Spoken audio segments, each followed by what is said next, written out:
Uniti sui temi, divisi sui modi, determinati a difendere la sicurezza sui luoghi di lavoro con azioni concrete ma divisi su come portarle all'attenzione del governo.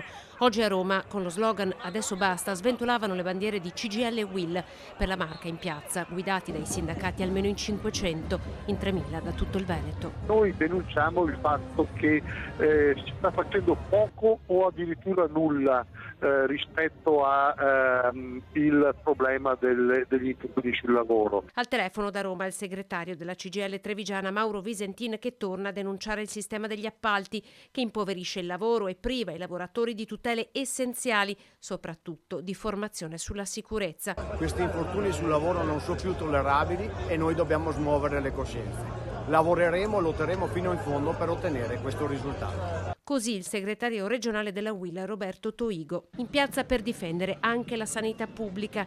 Dovremo ricercare un terreno comune perché i problemi sono comuni, commenta Visentin.